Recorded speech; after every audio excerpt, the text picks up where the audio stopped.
One of the YouTube comments on my top 10 commanders videos talked about how it was nice knowing which commanders were strong as a new player. That way, this person knew who to invest in. So I figured doing a top 5 worst commanders for each side would be helpful as well. That way, new players know which commanders to avoid.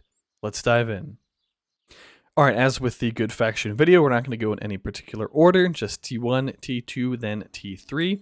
First up for evil, we have Gothmaulk. Unfortunately, this guy just has a decent amount of counter synergy in his tree. He really wants to use Urukai units because of the Urukai Elite, Dangerous Trade, Urukai Captain, and Warlord skills. However, he then randomly has Orcish Warlord, which only applies to orcs.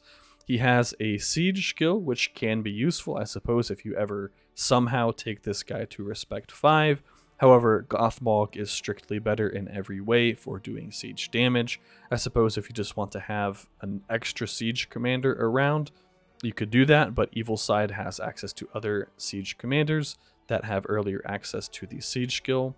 And then as far as damage dealing goes, he just doesn't quite do enough commander damage, particularly because a good chunk of his damage is burn damage, which is one of the easiest types of damage in this game to mitigate. And there's a lot of people running around with anti-burn damage, specifically because of things like Alchemists and Witch King.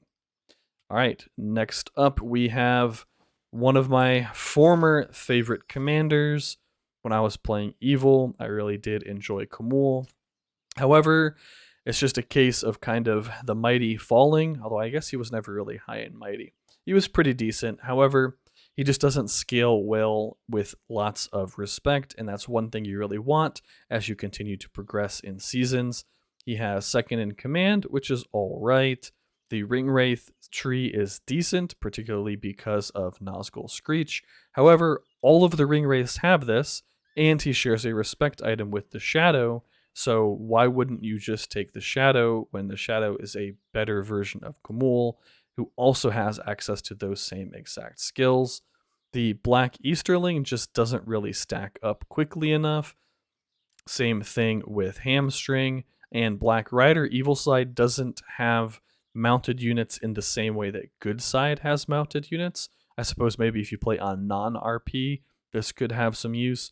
But in general, Evil Side mounted units tend to be more counter-style units, whereas Good Side mounted units tend to stand on their own. Cataphracts are very good at tanking, and then pretty much all the other Good Side mounted troops can deal pretty significant damage. And then finally, if you spec him for full damage through the Shadow of the East tree, he's just not going to do enough damage to carry a fight. So overall, he does have the Ringwraith title, which is solid, but his Respect 5 stuff takes too long to stack up.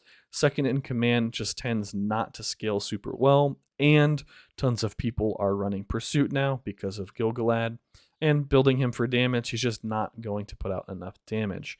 Next up, we have everybody's favorite terrible commander. This guy often gets his own bottom tier in tier lists. We have Grishnack.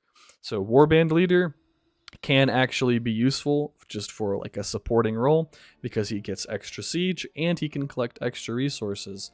Other than that, this guy is not particularly great. The assassin tree is pretty underwhelming overall. Survivor is relatively decent, however, but Prudence is hurt by the fact that so many people are now running Pursuit. And so if your enemy has Pursuit, you're basically just nerfing yourself for the first 2 rounds of combat, since Pursuit just goes through Avoidance. And then finally, he has the Interrogator tree, which can be a little bit tricky to use.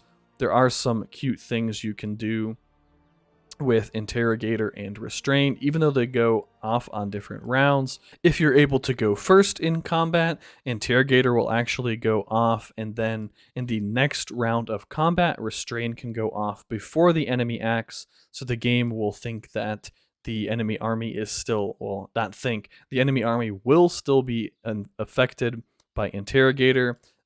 Then they get stunned, so you deal extra damage. But overall, that niche interaction just doesn't make up for the lack of good skills elsewhere on Grishnack's tree. Moving on, we will talk about Glasha. She's a relatively new commander to the scene, maybe somebody will come out with a really interesting build and make her work. Unfortunately, her R0 titles are quite bad. Assassin just is not very good, as it does not scale with your focus stat. And the Messenger title is, in my opinion, one of the worst in the game, because this only affects enemy commander normal attack damage, and Legolas is just about the only commander that I can think of that truly scales with normal attack damage. Pretty much every other damage commander out there does most of their damage through skills. Messenger does not affect skills. Shutdown and Disruption aren't reliable enough overall, as if you run into a commander that doesn't really care, like Theoden, for example, he doesn't really care if he's silenced because his army is just shredding you anyway due to all of his passive buffs, which overall means that these skills are pretty hit or miss and rely on you landing on the right targets at the right time, which in gigantic fights is just not very reliable. The White Hand is actually a pretty good skill tree. And then Crabane of Mount Fang, I think I said that correctly. This and Raven's Feast scale off of speed. However, if you're going to be going into the White Hand tree, you're going to be wanting to use Uruk-hai, and most of the equipment that buffs Uruk-hai does not increase speed. And Glasha has a pretty terrible base speed of only 56 and not great speed growth. And then just like with Kamul, Hamstring tends to not scale up quickly enough. In this game, the early rounds of combat are the most important.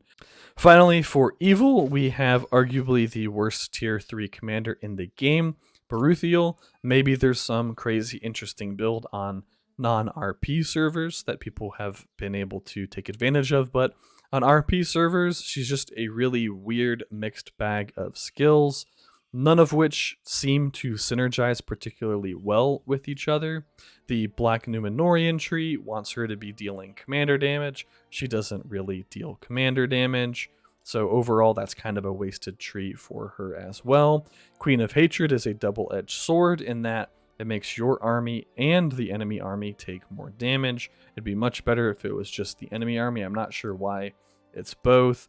Then she has Plague, which is an okay skill, but there's so many cleanse effects these days that it's not really a reliable source of anti-healing, particularly when there isn't another source of anti-healing, as cleanse effects will only clear one debuff at a time for the most part. If you can layer the anti-healing, then maybe it could be more useful than that is. Overall, she just has a super weird kit, and I haven't ever been able to make sense of it, and I haven't run into anybody that has ever been able to use her effectively. So yeah, probably still the worst T3 commander in the game. Avoid her at all costs if possible, unless you want to be a madman and figure out some wacky skill build that actually makes sense on Ruthio. Alright guys, that's it for this video. Thank you for watching.